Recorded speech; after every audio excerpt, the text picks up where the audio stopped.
يا الله، وأنت رب هذه الحياة ومقدرها ومسيرها، وكل شيء عندك في كتاب سبق وجودنا فيه. نسألك في كل أمر أن تضيء لنا الطرقات بنورك الذي يبدد الظلمات، وأن تختار لنا ولا تخيرنا، فخيرتك الحكيمة هي مطلبنا ومرادنا، فإنك تعلم ولا نعلم، وأنت علام الغيوب. I don't think I've ever been this bold in my life. But anyways, alright, here we go. 2024 Umrah trip, solo trip as well. I didn't expect it to be what it was. I thought I was going to get there, and I was going to see the Kaabah, and I was going to be so emotional. I was like, you know what I mean? None of that happened. It was just very, very out of body. But anyways, I'll give you a little backstory, I guess, like in terms of what happened when I first went there. Bro, what are they? They're either Indonesian, Turkish, or Chechnyan little grandma groups. You'll see them in packs. Little grandmas or aunties locked in, huddled in as a group. These women push and shove more than anyone. And I'm not talking like using your elbows to get past. When I tell you they are pushing and shoving people, was one thing I never expected. There was times like I was really trying to like make my du'as and be sincere and just be really, really in it. Bang. And like they tell you off too. Like they'll talk as well. Like they're snappy, right? And I'm sitting there, I'm like, cuzzy, like, are these, what's going on? Like, I didn't know this was a thing. And someone told me later, it's like, bro, they're the ones you gotta be worried about, because they're the ones who are like, little man syndrome, whatever you want to call it, little auntie syndrome. But, yeah, so I did my tawaf, you know, prayed my 2 rak'ahs behind Station Ibrahim, and then I had to do my sa'i, so Safa Marwa. And that was fun. It was actually, I think, I had this funny thought where I was just like, I'm having fun in the religion when we had to like run between the green lights. Look how enjoyable the deen can be. It's not always about these are the rules and do this and don't do that. But anyways, the second thing in terms of advice or things you should be careful of, your ihram, you can't wear anything underneath. So 1, you're free balling. 2, you need to wrap this thing so tight, otherwise there's nothing else holding you in terms of if it flies off or something happens. Make sure it's tight, that's what I'm saying. The one actual fear that would have been the worst thing that could have happened in my life, right? It was on the first day too. I think during my 6th tawaf, instead of going like around, I got pushed towards like Hajar al-Aswad. At a certain stage, part of my ihram had got slightly loose a little bit, or maybe it was the bottom strap, and it got lodged in between 2 people. This guy thought I was pulling his ihram. I was derobing him or like taking it off from him. But the thing is, I was just holding on to mine. And when I tell you he was about to strip me naked, he would have like taken everything off. I would have been flashed in front of the Kaabah. Bro, if I ever flashed anyone because someone ripped off my ihram, the Jahannam like confirmed. Like there's nothing you can do about it. I was literally holding everything away and doing this little walk of shame because I had to also rewrap it. And things like when you rewrap it, there's gonna be, if you don't do it properly, like you could expose yourself in the process too. It just looked like I had just got like abused or something. I don't know, like I looked like messed up. Hold on to your ihram, make sure it's strapped tight. Any sisters who are watching, you can just cut this part out. This is just for the brothers. Bro, Vaseline. The boys were telling me before I came, like, yeah, baby powder, Vaseline, yeah, you need it. There's gonna be people, as soon as you finish Safa to Marwa, they're there waiting with scissors. Like, dinner. Some guy, and look for me, the way I see it, I'm probably gonna get scammed. And I probably don't care about getting scammed, and this money can just be, like, Qurban ta'ala for them, you know what I mean? Meh, take me to your shop. This guy walked me, because I followed him for like 15 minutes. So past all the biryani shops underground. He sat me down, shaved my hair. It was like the most, you know, like someone scratching your hair. It was like the most like amazing feeling. And then I finished, and I was whacked out of my brains because I hadn't slept in like 36 hours. I was laying down in like on my bed, laying back, and I was like, did that just happen? Did I just literally make some plans to just come here and it worked out? My biggest fear was that I was gonna have like issues with the planes or delays, and I didn't even tell my parents, but I'll find out later. Like, there's so many little things that I'm just worried about that it wasn't gonna work out, or because I had sinned, or because I had done wrong, or because I wasn't on my deen as much as I was, or any kind of spirituality or any excuse that I was thinking about just made me believe that this isn't gonna work out. At the end of the day, people get invited to the like Masjid of Allah and the house of Allah. Just knowing that I came and it did work out and everything happened and I got to finish the Umrah and everything, like, alhamdulillah, everything worked out. Me and Mersul, shout out, being on the phone like a couple of months ago. Man, Umrah would be lit, it'd be amazing, everyone's going, inshallah one day. But actually coming here and like doing your Umrah or your Hajj, it's actually so easy. And it actually made me think, I'm like, inshallah, like once I get married, me and my wife have to come here once a year. Inshallah, like obviously if Allah gives you the rizq and the funds to go do that, do it. Because it's one of the best feelings ever. I saw so many couples here, and people with their kids and their children, just, I don't know, bro, it hit, all that hit. And I was like, inshallah one day, just having that kind of connection with your family. Yeah, man, you don't, honestly, you don't really need a lot to be happy. And I know a lot of people can compare themselves or see what other people have. It's the little things that can have the most value. I think one thing that gave me like a little shock was everything that I've been doing back home in terms of trying to achieve this and do that, or run a business and try to make this much money and savings, investments, all this kind of stuff. It literally made me not care about anything. It killed my ego. I did not care about who I wanted to be, the success, the person I was trying to create, whatever. Like, I don't care. I was like, man, if I could come here and just be nothing continuously and just living this life, I'll do so. Because you don't need much. But yeah, I'm going to take you on a little tour around the Kaabah, inshallah. Give you a little walkthrough. You got to be so careful. Look, if you have your normal camera and stuff like that, fine. I had like this massive initial vlogging setup. It was like holding the tripod and the camera and a massive microphone, where the Saudi guards, officials, whatever, they wrapped it up real quick. They shut it down so quick. Hey, Habibi, من وين؟ ها؟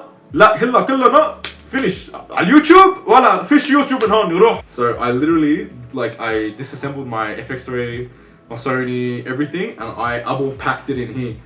And then I launched it under my al-Haram, and I smuggled it in like that. And then yeah, I took film photos and everything else, but it worked out. So very appreciative of my smuggled efforts for quality purposes. But yeah, come, enjoy. I'll give you a little tour around, inshallah. And yeah, see if you want to come yourself. So pretty much you can look like Mahatma Gandhi until you finish, I guess, or if you want to keep wearing it. And then when you do your tawaf, you make sure, pop your shoulder out. One thing as well that I have to be very mindful of is you can't turn your body to face like the Kaabah. You can turn your head and look at it, but you can't physically turn while you're doing your tawaf. So just keep mindful of that. But yeah, ding! And got my little Naruto ninja slide.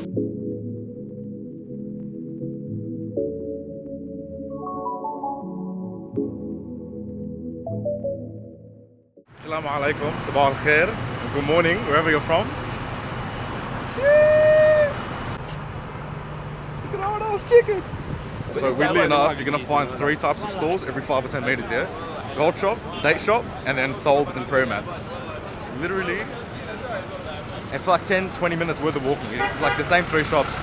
Maybe for like a biryani shop on the way, chicken shop. And everyone here is always trying to sell you something, and you probably see it once we get a little bit closer. There are street sellers left, right and center. They'll be calling you, they'll be coming up to you. There's a lot of people also trying to sell like bird and pigeon seeds because, you know, they're a bit of an attraction. But yeah, no, it's nice, it's a different culture. There's a lot of hustle bustle mentality out here, so I can respect it. Oh, here we go, 79. I just gotta keep like on the lookout for these guards because I don't want them to confiscate my camera or like take my footage or anything like that. So I'll pack it up now just to be safe. And once I get inside, or once I pass the guards or whatever, then I can pack it away. People are already staring at my camera. Every time someone stares at my camera, it's a bit sus. So I'm not trying to have any attention drawn to me, but here we go, we're nearly there. I can give you a little sneak peek for now. So that's gate 79. That's going to be our first stop into the Haram, inshallah. Alright, so I had to pack up my camera because I didn't want to get caught, but there's a little view. MashaAllah. It is actually so surreal. It's here at night is actually like one of the most beautiful things as well. Allahumma salli ala Muhammad. Here we go. So here's the entrance. We're about to come in. I'm going to turn this off for a little bit as well because there's more guards, and then I'll turn it back on inside, inshallah.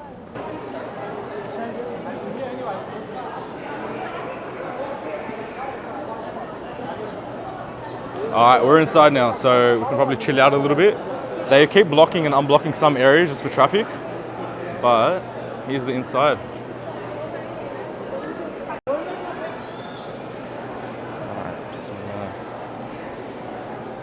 So we're nearly there. So if you come in through this entrance, you can see the Kaabah a little bit, the black and gold. So I would always advise, as soon as you come through these doors, just make sure your head stays down all the way, all the time. architecture. Oh my days. Bismillah. Alright, let's go inside. And there's people always going to be praying here, reading Quran. So inshallah, if it ever gets too packed out inside, you can always just stay here as well. Wow. Alright, cool. So like I said, you can still see like through the pillars. Always keep your head down, and then I don't know, I think it's just the moment you don't want to ruin for yourself. So just keep your head down, keep making your dhikr and du'as. And yeah, when the moment is right, you'll feel it, and then you can look up and take it all in completely. But I've already seen it, so I get to have a little sneak peek, inshallah. Alright, we're nearly there. Cover up them tattoos, man.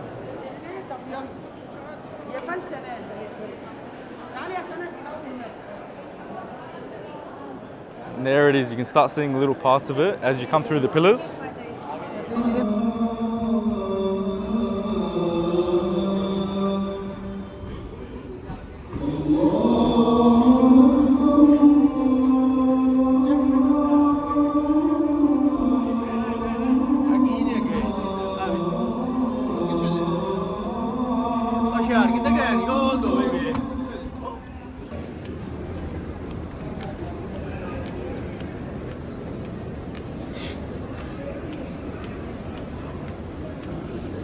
الله أكبر الله.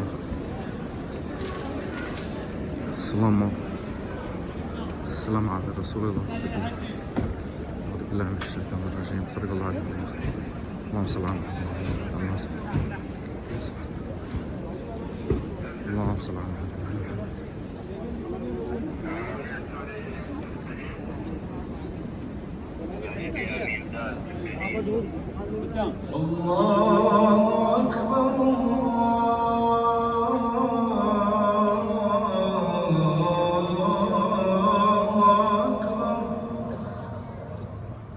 أشهد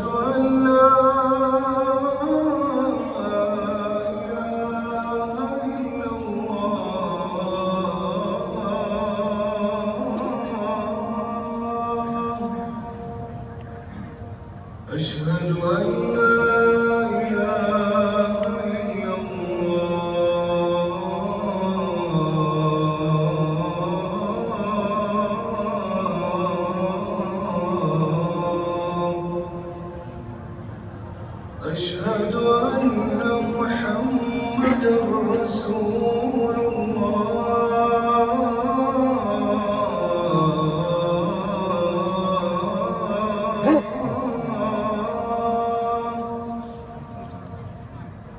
أشهد أن محمدًا رسول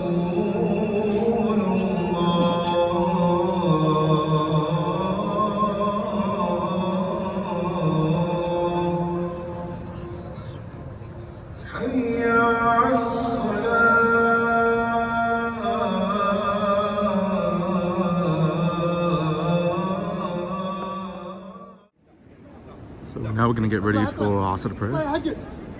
Everyone's just waiting. They've done the adhan already. See how many people. Everyone's coming here, bro. Wallah, one of the most beautiful and humbling things ever.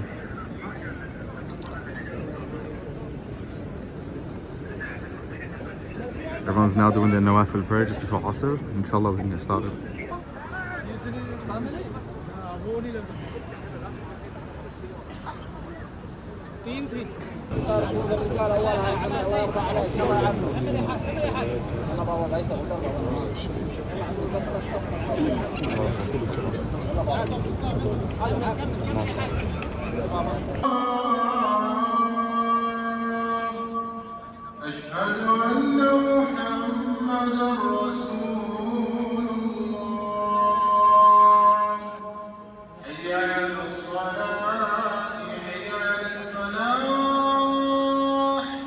Once you finish your tawaf, this is where we end up doing the sa'i. So we go from here, we start from Safa all the way up there, and then Marwa, and we do this 7 times. Let's get started. And you got to make sure when you go past these green lights that you're actually running. All right, we'll get to that in a minute. All right, Bismillah. So you don't have to run the first time. Once you get to Safa, that's when your first lap goes, like from there to Marwa. But it's funny, when you get to these green lights, you're gonna see a lot of old men holding their ihram together so it doesn't fall apart. And they're just gonna be sprinting for it. You can see them now. Hello, once I cross them now, you can see them behind me. Inshallah. All right, here we go. Bismillah.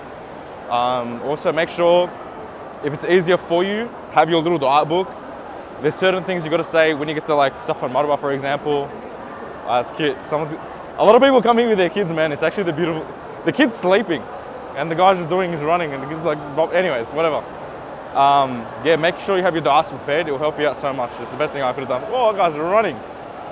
So yeah, I know a lot of people might be thinking that I'm not actually like running when I'm supposed to, but once you get there, you can start doing your laps. But yeah, you just see people running past all the way, and you only got to run only between these green lights on both sides. So, whoa, oh my God, I need to smack that guy on the head.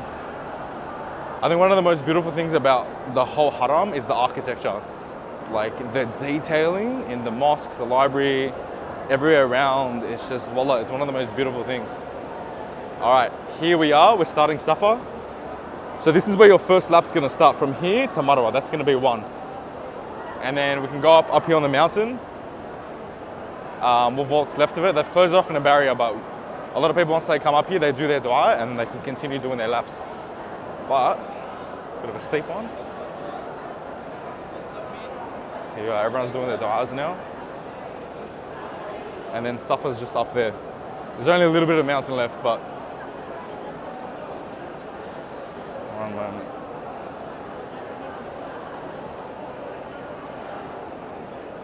Oof, this thing's steep. All right, bismillah. So here's the leftovers of Safa.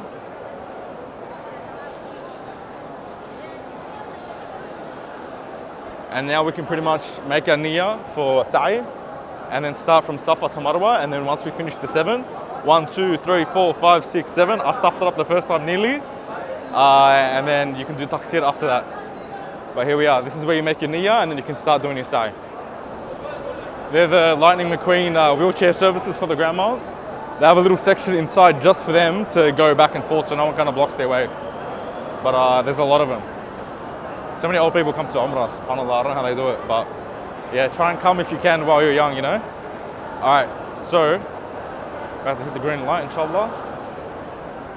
And for the halal haram place, I've already done it. This is just gonna be a little instructional guide. So once you hit the green light, that's when you can start running. Bismillah, bismillah. Make sure you hold on to, oh my God, hold on to your haram.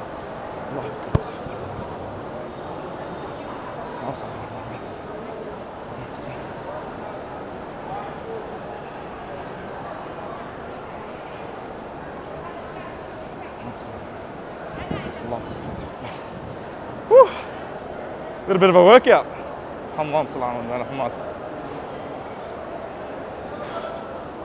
Bro, so make sure your fitness is up to date because you're gonna do that 7 times. You don't have to do it, but it's a sunnah and everyone, I feel like when you're not running, you see other people running past you older than you, you're gonna feel a little bit compelled to do it. If you can, there's little stations for Zamzam water, literally in between Safa and Marwa. Drink it, make your diet as well. Don't try and fill up a bottle like a lot of people do because you get in trouble by the guards. A little cup, that's all you need. Small cup, Zamzam water, dua, and that's it. And there's sites everywhere, so you don't have to stress about getting a litre. This guy was getting a litre the other day. Guard grabbed the whole thing, throw it in the bin. He's like, he smacked his hand, he's like, here, cup only. So yeah, be mindful of that too. Here they are. You can see them now, everyone's drinking Zamzam water. Might even get a little refreshment myself, inshallah. Bismillah. Assalamu alaikum. Habibi.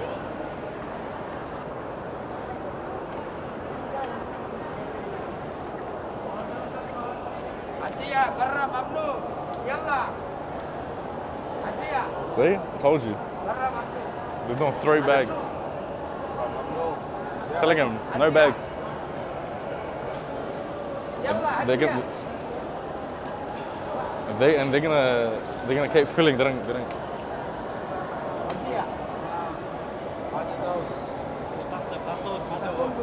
Sticky one still.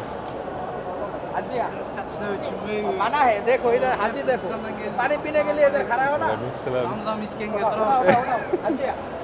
Someone I am translate. from Kyrgyzstan. From where? Where are you from? Kyrgyzstan. Kyrgyzstan? Yes. Where's that? Mongolia? No, no. Whereabouts? Kyrgyzstan.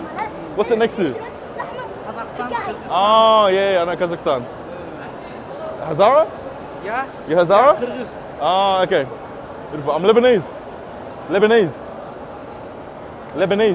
Arab. Ah. Yeah. MashaAllah. It's alright, you go first. It's all good. What a nice guy. Respect Kazakhstan or wherever he's from. Kyrgyzstan, I think he said. Yeah, it's like my tattoos, bro. Because I'm telling you, it's like they've never seen it before. But everyone's passing Hajj al-Aswad now, raising their right hand.